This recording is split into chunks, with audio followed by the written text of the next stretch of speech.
The first thing you might be thinking is that clients don't buy in uncertain economic times. And yes, some clients will really tighten down. Some clients will suffer right now, but clients still can buy if you know how to help them say yes. Welcome to the Smart Gets Paid podcast with me, Leah Niederthal. I help women land higher paying clients in their independent consulting businesses. But I've never been a salesperson. My background is in corporate marketing, and when I started my first consulting business, I learned pretty quickly that it's about 1,000 times harder to sell your own stuff than it is to sell someone else's. So I taught myself how to do it, and I created the sales approach that I now share with my clients, so they can feel more comfortable in the sales process, get more of the right clients, and get paid way more for every client contract. So whether your client contracts are $5,000, $100,000, or more, if you want to work with more of the clients you love, do more of the work you love, and get paid more than you ever thought you could, then you're in the right place. Let's do it together. Thanks for tuning in, and don't forget to rate, review, and share. Hey there, thanks for joining me in this episode.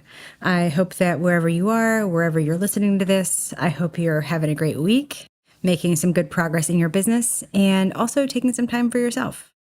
So I want to jump right in and talk about something that I've heard from a lot of the women I'm talking to these days.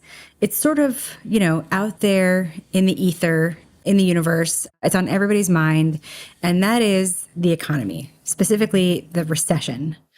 I mean, we can't ignore it, right? We are in a global recession. There's inflation. We're reading stories about layoffs. I'm not going to go all coachy and all positivity, right? Because this is real. We are in a recession. And a lot of women consultants naturally are wondering, what does this mean for me? What does it mean for my clients? Are they going to be able to pay me? And what does it mean for my business? And all of that is totally natural to think about and to wonder about. But what's concerning to me and what really prompted me to do this episode is that I'm also talking to a lot of women, some of the same women who are, saying some version of this statement. Companies don't hire consultants in a recession, or nobody spends money in a recession. Businesses don't spend money, companies don't spend money, et cetera. Some version of that. And it's this sentiment, this feeling that you've lost before you've even started playing the game. I mean, it's super self-defeating. How unmotivating to believe that you have something that no one's going to buy because no one's spending money. And not only is it self-defeating, it's also just not true, because clients can say yes, and clients do say yes, and clients do hire consultants, and clients do spend money in a recession.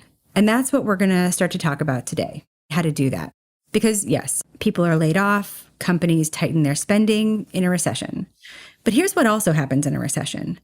Clients can't add headcount, so they have to do the same amount of work, and they have to achieve their same targets or their same goals with fewer resources. And they need even more help today and through this time from outside partners than they might have needed in the past when things were good and flush. So that's one thing. They need help to get through. And what also happens in a recession is that a lot of companies see it as a time to grow, because if some of the other players in their space are slowing down, then they see it as a time to speed up and make a move. There are companies that you use every day that started in a recession, like Slack and Airbnb and Uber, Instagram, WhatsApp, all started during a recession. And then there are a lot of companies that didn't start in a recession, but they took the opportunity of the recession to really press the gas pedal. These are companies like Warby Parker, Netflix, H&R Block, Dollar Tree, MailChimp. And you don't have to go after these big companies. You don't even have to change your clients at all. Because for every company that's like a household name, a name like Warby Parker or MailChimp, there are hundreds of thousands more businesses that aren't household names, that are in the mid-market or small businesses, even big companies you've never heard of. And all of them need to achieve their same goals today so that they can get through this time and either stay the course or grow. I've also talked to a lot of women in the past few weeks who said that in a similar environment to today, like back in 2020, they had the best years in their business. Like they made more money in 2020 than in 2019. And there are women in my program who are landing their biggest clients like right now. One of the women I work with in the academy just landed her most profitable contract ever. It's a $60,000 deal for 8 weeks of work. Another member signed a $45,000 deal for essentially 3 weeks of work, and she's in the final contracts to repeat that 4 more times with the same client. Another set of clients who are co-founders in their consultancy, they raised their prices on the last clients they signed recently, and now the minimum engagement that they have with any client is like double what it used to be. And these are great, but it's not even just about these specific contracts or these specific engagements. It's that it's possible once you have the tools and the system to get profitable engagements now, today, in this environment, and every engagement in the future. And in fact, I started my first consulting business in a recession. You're going to hear me talk about that a little later in this episode. So clients do spend money in a recession, but I will tell you, they are more discerning. And the sales process may be harder in specific ways that we're going to talk about. And so you may have to think about selling and about your business a little differently. And that's what we're going to spend the rest of our time on in this episode. So I think I just needed to get that out there because if we're going to talk about how to get consulting clients in a recession, you have to first believe that you can get consulting clients in a recession. We just have to sort of look at that myth that clients don't spend money in a recession and call it what it is, a myth. So if you're on board with that, and I hope you are, then we can talk about how. So as I sat down to write this episode, I was actually having trouble sketching it out. This is totally true. I was like having deja vu. Like, I feel like I have done something like this before. And then I remembered that I actually did. Back in the beginning of the pandemic, in April 2020, I did a training called How to Secure Clients in Uncertain Economic Times. It was the biggest training that I had done. It was packed. We had to close the doors of the Zoom. It was huge.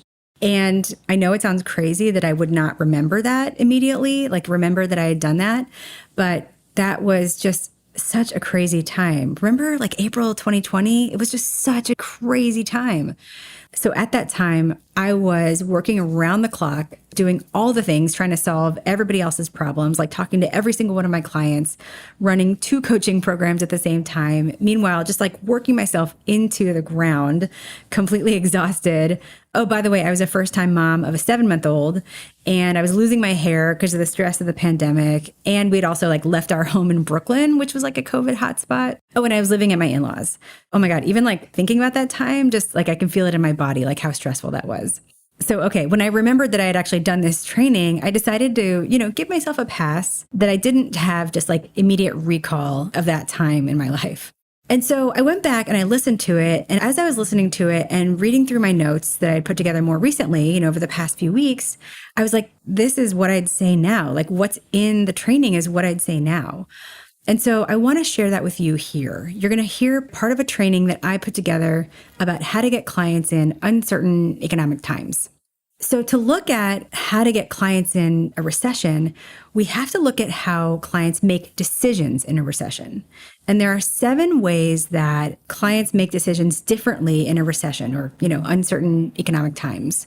And once you know those, you can use them. You can use them to attract the right clients, to lead a sales process, and to help clients sign on the dotted line, even in a recession. So in the training you're going to listen to, I go through those 7 shifts in how clients make decisions. It starts with, a little context about how I learned some of these shifts, and then we dive in. And I'm splitting it up into 2 episodes. This is just part 1. So, don't worry about being overloaded with everything in this episode. But I will tell you, if you're someone who likes to listen to this podcast with a pen and paper so you can take notes or, take notes on your phone. I know some of you have reached out to me and say that you have to listen to it with a pen and paper, or somebody actually told me that she can't listen to it while she's running because she has to stop and take too many notes, which I guess I'm sorry for that, I think. But anyway, if you're somebody who likes to take notes in these episodes, you're definitely going to want to have that handy, the pen and paper or some way to take notes for this episode.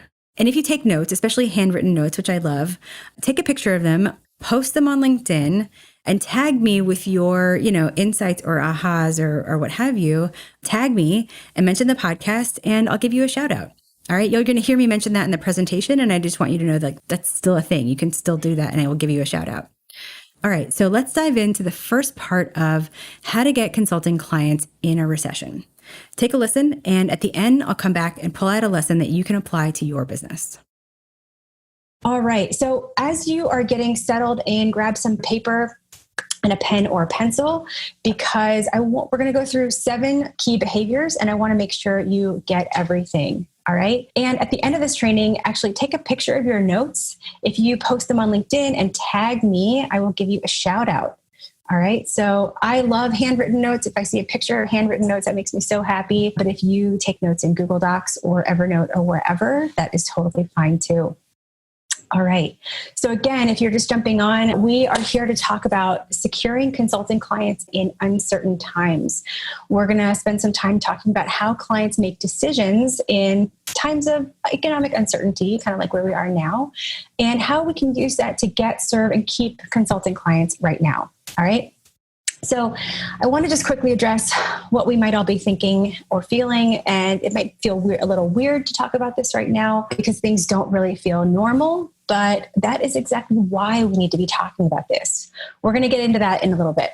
And I want to make sure that you're best positioned, not only right now, and when things get back to normal.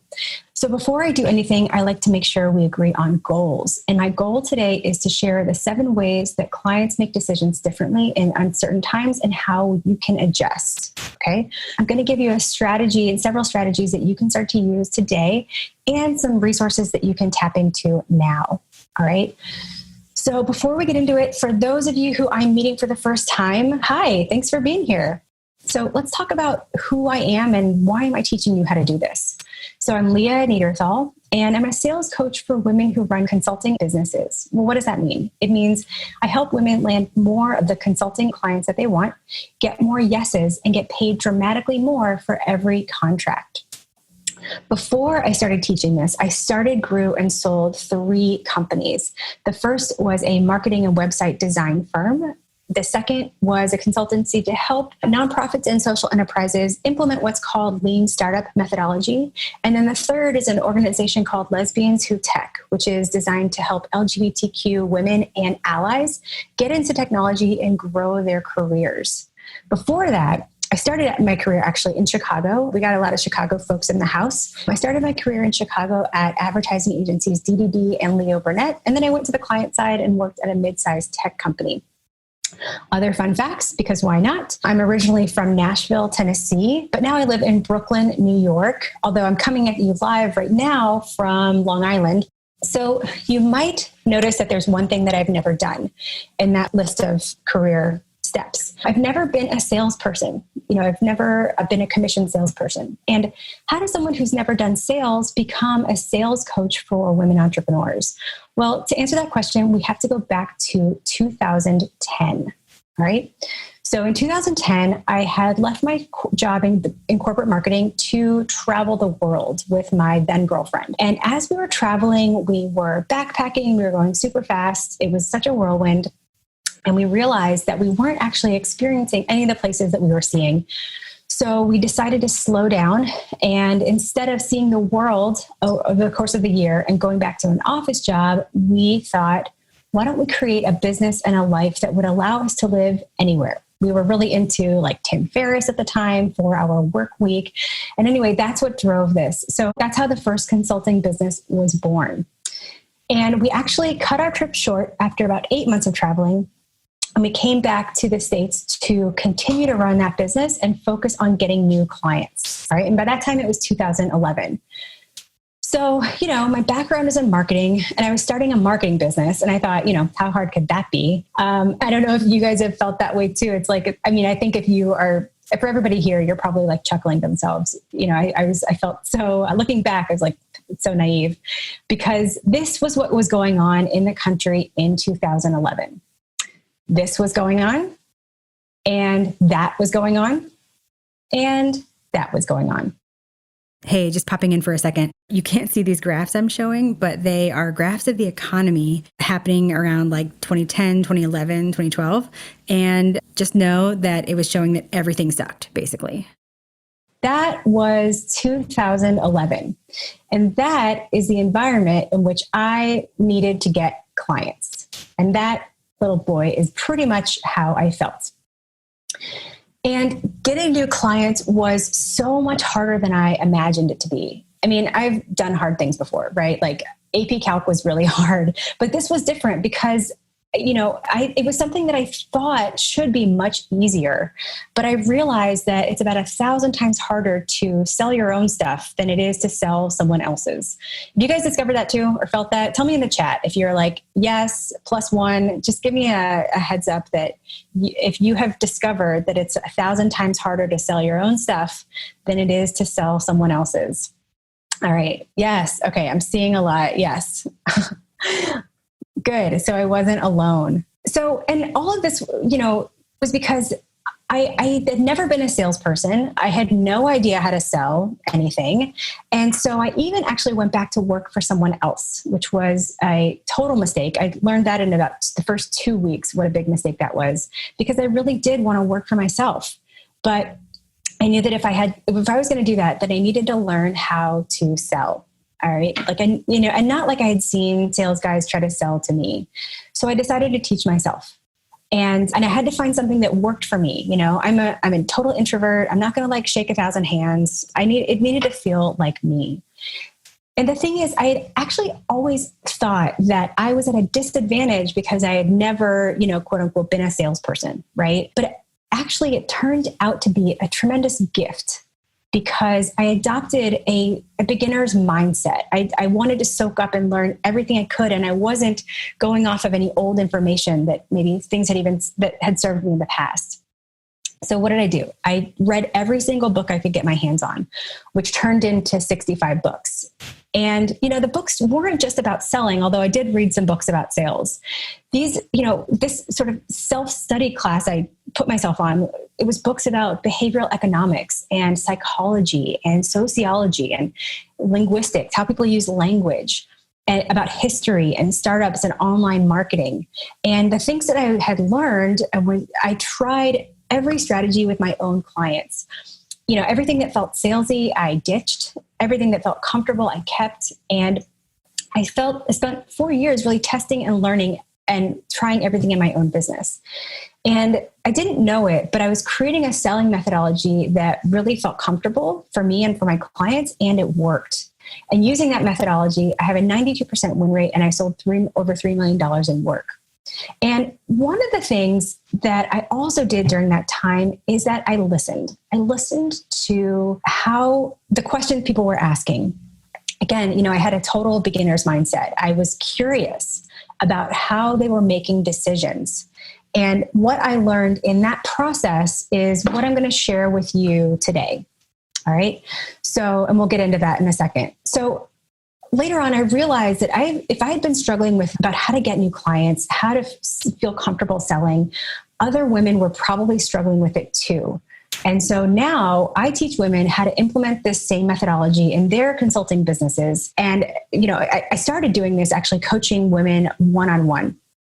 And then two things happened. First, I discovered that nearly every woman was struggling with the same things in her business, whether the business, irrespective of industry, no matter if the business had been around for 20 years or 2 years, every woman was struggling with the same things in terms of strategies and also mindset and all this other stuff you had to unlearn in order to be successful in this work.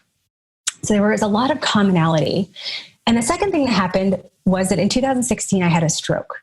I was totally overworked. I was taking on and really embedding in all of my clients. And I basically ran myself into the ground.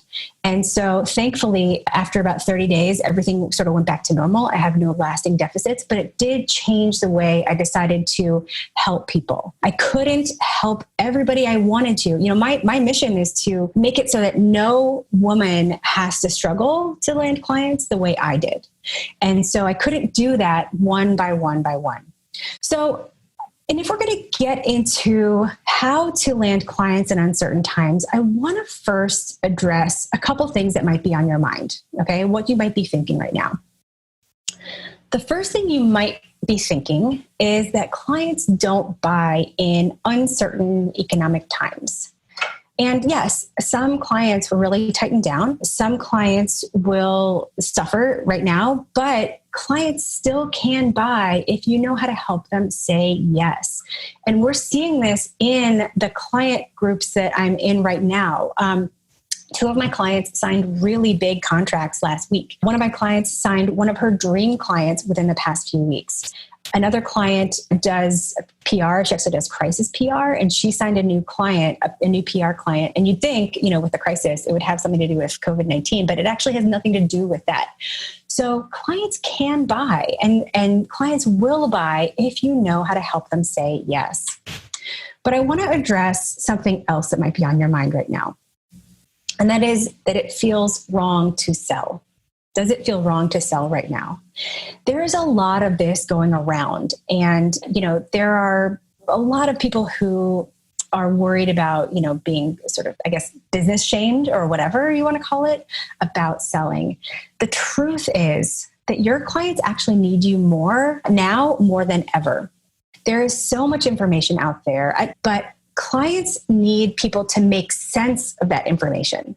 And clients don't have time to try a whole lot of things and see if they work. All right. They need your expertise. This is what you do. Anybody can just repeat information, but they need you to make sense of it. And they need you to step up and help them make sense of things and to help them keep going. All right. And the truth is that your clients need help. Over the past week or so, I've had the opportunity to speak with several women who have been running their consulting businesses for a long time. I've been doing these interviews. I'm putting something together that I'm going to share with you guys over the next week or so. And women who have been running their businesses through the last recession. And I asked them for their advice so I could share it with you. And so Dr. Amy Clymer echoed, what we're talking about right now. She said, think about what you're doing as you're serving people and you're helping people. And don't worry so much about this fear of being seen. And if you focus on being yourself and in service to the people you're working with, then they're going to feel that back and they're going to want that from you. That's what we're talking about here. Because I have to tell you, it's okay to make money right now. I think there's this feeling like you might be feeling bad about making money, or, you might even need to make money, but you still feel bad about it. And I want to tell you that it's okay to make money, because I know that we're in this collective moment right now, right? And there's this sense that we're all in this together. And that is true to a point. Because yes, participate in the collective understanding, the collective empathy, participate in the collective experience, but that doesn't mean you have to participate in the collective suffering, all right? And you can do more good making money than not making money. First, of course, for your family and all of that, but you can also support local businesses. You can pay your team members. You can donate to causes that you care about. And then you can support the people and the businesses that you want to see in your world. All right. When you're making money, you can do so much good. And the best thing is all of us here on this call, all of us are in the best position to survive this. You have the skills, you have the processes, you have a business. Right now, it's just about activating it. There are people right now who just now, today, are asking themselves for the first time, how can I use my skills and experience to make money, or to make more money, or to start a side hustle? You are so far past that. They're starting today what you started years ago. So even though it might not feel like it, you have a tremendous advantage. All right.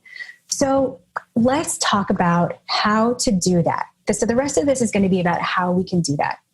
So to understand how to secure consulting clients in times like these, we have to understand how clients make decisions in times like these, okay? And I gotta say, honestly, everything I'm sharing here is actually also true in normal times. It's just dialed up now, okay? It's just, we take these things, you'll sort of see them, and if you've worked with me, you'll see some familiar concepts here, but it's gonna be just sort of dialed up on our client side, all right? So there are 7 changes in how clients make decisions. We're going to go through all 7, and I'm going to share a strategy that you can use with each one. So before I even dive into this, I know we're going to go through these. We're going to learn a strategy for each of these. I'm going to summarize it at the end. And as we go through, I want to encourage you, don't get overwhelmed. I'm going to ask you at the end just to pick one, okay? Just to pick one that you can move forward with, all right? So the 7 changes. The first is called pains require painkillers, all right? So to understand pains require painkillers, we have to understand the difference between painkillers and vitamins, okay? So think about vitamins, right? Everybody should be taking their vitamins. I should be taking my vitamins. But, you go to CVS or Target or whatever, you're like, oh, I should get these vitamins. You leave the store without the vitamins, and then you're like, oh, okay, I'll get it next time. That's fine. As opposed to a painkiller. If you have a pain, you're going to do what you need to do to get that painkiller like stat, right? So that's the difference between painkillers and vitamins. So, and when you think about your business and what your clients need, it's really the same thing. So when we say pains require painkillers, what we mean is clients are going to purchase painkillers, that thing that solves an acute pain and is a must-have, not vitamins, things that are should have or nice to have, but that are easy to delay buying. All right. So what does this mean for you? It means that if it's not clear how their business, your client's business, is different or better as a result of working with you, even in the very first sentence, then your work is a vitamin. So what can we do coming out of that with that knowledge? Position your work as a painkiller. So I talk to people that, I'll talk to women and I'll say, tell me about the value that your work delivers to clients. And sometimes I'll hear back, well, I have 20 years of experience in marketing. I worked at all these companies. Or they'll tell me, well, I do digital marketing. Or you might say how you work, right? Like I know how to be strategic and I can execute or whatever. So, but that's not what we're talking about here. We're talking about finding the pain that your client feels the most and then positioning your work as a solution to that pain, okay? And again, it's not about your experience. It's not about the services you offer or even how you deliver them. It's only squarely about the benefit to the client to solve their most acute pain, all right? So let's look at a few examples. And I'm going to share some examples from my clients. One client, it does corporate social responsibility consulting. And I want to just say, this is not the vitamins are not the language that they started with. That's just, I came up with that just to contrast. You'll see the difference between a vitamin and a painkiller. Okay. So it's the difference between corporate social responsibility consulting, and we turn your corporate responsibility program into your greatest word of mouth tool.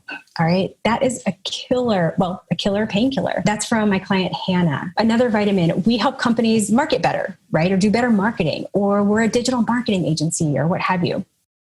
Turning that into a painkiller says, I help companies look better, sound better, and sell more online. And that's from my client, Jill, who runs a design agency. And finally, you could say, I'm a conversion copywriter, or I'm a copywriter, or a B2B copywriter, or something very tactical like that. Turning that into a painkiller says, I help businesses uncover hidden revenue in their email lists. I love this one. And that's from my client, Emily. You guys, these are amazing. I also want to just draw a distinction between, you might hear, we help companies thrive, or we help companies grow or accelerate or succeed. A painkiller, what would be a painkiller? Like anything is better than that. Thrive, grow, accelerate, succeed. All of these are these sort of marketing phrases, but they're empty because they don't help clients envision how you can solve their pain. Okay. So anything except that. All right. So that's pains require painkillers. The second change is called green light, red light.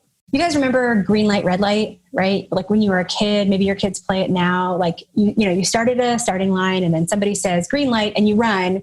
And then when they say red light, you stop, right? It's like stop, start, stop, start. We're going to see more of that with sales cycles. It's going to feel like you're playing a game of green light, red light. So what we mean is the sales process is going to start to take longer and experience more stops and starts, as projects will be delayed or postponed or canceled. Okay.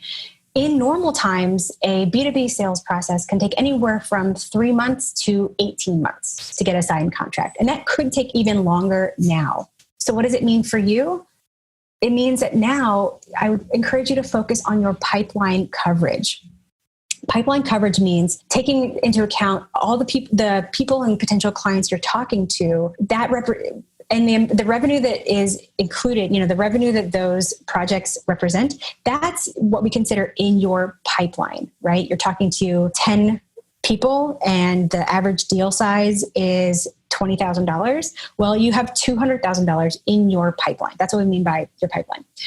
When we talk about pipeline coverage, what we mean is having enough in your pipeline that you can be covered even if an opportunity goes south or it gets postponed or it gets canceled or what have you. Okay. So in normal times, I encourage people to have between 2 to 3 times revenue in their pipeline, 2 to 3 times pipeline coverage. Okay. What that means is if you want to make $50,000 in the next 6 months, then you need more than $50,000 in your current pipeline. You need between $100,000 and $150,000, which would be, $50,000 times 2 and $50,000 times 3. Okay. That's 2 or 3x coverage.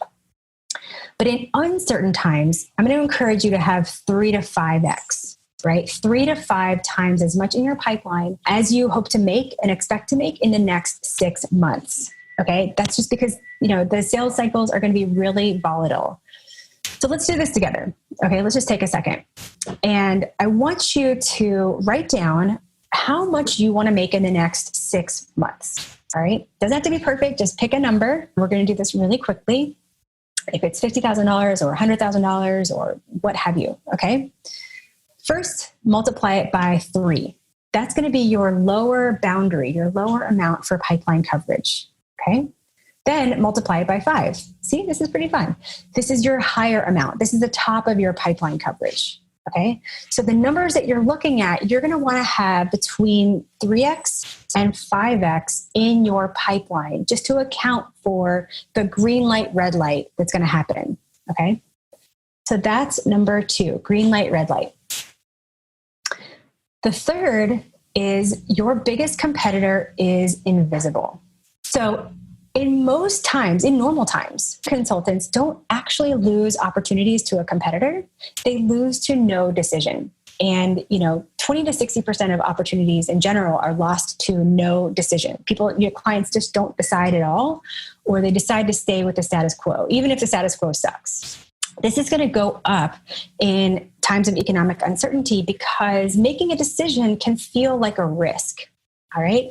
So what does this mean? It means that your biggest competitor is invisible. Most of your client opportunities won't be lost to a competitor. They'll be lost to no decision. Okay. So what can we do with that? What do we do with that information? It means that the way to guard against no decision is by really focusing on the value that your clients need and putting that value front and center in every interaction. All right. Every interaction. Here's an example of that. So, and we're contrasting value from things like tactics, right? So a tactic would be, I do email marketing, for example. So as an example, when we talk about putting it front and center, it's like using it almost like a shining light that you can keep holding up as what's possible in our work together. It's the difference between saying, I wanted to follow up on, this proposal, or I wanted to follow up on our email marketing project or whatever, versus I want to follow up on how we can find the hidden revenue in your email list. It's always saying, hey, remember that this is important to you, not important to me, right? Important to you. All right. So that's what we do for your biggest competitor is invisible. And I know we're going through these pretty quickly. At the end, I don't want you to get too overwhelmed. At the end, I'm just going to invite you to choose one that you can move forward with right now. Okay, so we went over a lot in this episode. And what I want you to sort of come away with here is that the things that you heard me say today in this episode and what you're going to hear in part 2, they're not just like things to do, right? It's not like these 7 ways that clients make decisions in the recession, like put that on your to-do list because now you have more on your to-do list, right? These are shifts in thinking, shifts in how to approach getting consulting clients right now. It's a shift from tactics to value by talking about your work in terms of the value that you provide and having a great painkiller statement. It's a shift to start putting that value front and center in every communication. And it's a shift from hope as a business strategy to being prepared by having enough in your pipeline. These shifts, and the ones I'm going to talk about in the next episode, it's these shifts that will make you best positioned to not only survive this time, but really continue to grow, continue to make money, continue to serve the clients you love, and also the clients who really need your help. So here's what I really want you to take away from this episode, part 1. You might be hearing or reading everything about the recession, and it's causing you to feel a certain way. You might be feeling nervous, or you might be in this kind of like wait and see mode, or feeling kind of paralyzed. You might be waiting to see what your clients do so you know whether you're going to be, able to continue on with them, or you're going to need to replace a client or two. And the recession might be causing you to sort of hold back or just kind of stay put.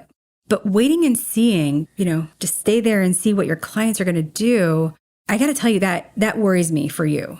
Because if you need to replace a client, let's say, even if you had a great conversation with a potential client tomorrow, it's going to take anywhere from 3 to 18 months, which is a typical B2B sales process. It's going to take anywhere from 3 to 18 months to get a client and get paid. A little while ago, I posted something on LinkedIn. It was like question and answer, right? Question: how do you get a client today? Answer: get leads 3 months ago. And I said it kind of in jest, maybe a little feisty or whatever, but it's totally true. So if you're waiting, if you're holding your breath right now, then you're kind of already positioning yourself to get caught flat-footed. Instead, be out there planting seeds, having conversations today. So, all right, I'm getting to my real point. What I want you to take away from this first episode is this: don't use the recession as a crutch.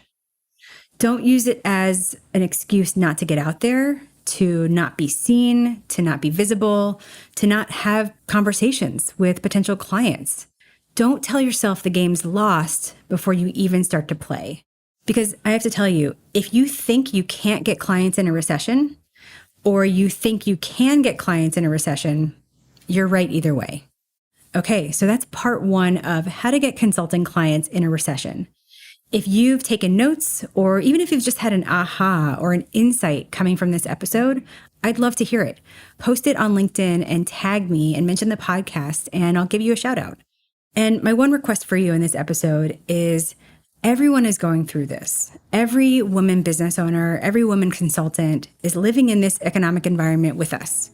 So if you're in a group with women business owners, or if you're in an online community, or if you just want to share it on social media, please share this episode with the people in your world, your audience, your community, your groups. Share it so that they're in a good position to weather and grow during this time too. All right, that's how we do this together. Thanks. All right, thanks for being here, and I'll be back in 2 weeks for part 2 of how to get consulting clients in a recession. Be sure to click subscribe wherever you listen to podcasts so you don't miss it. See you then.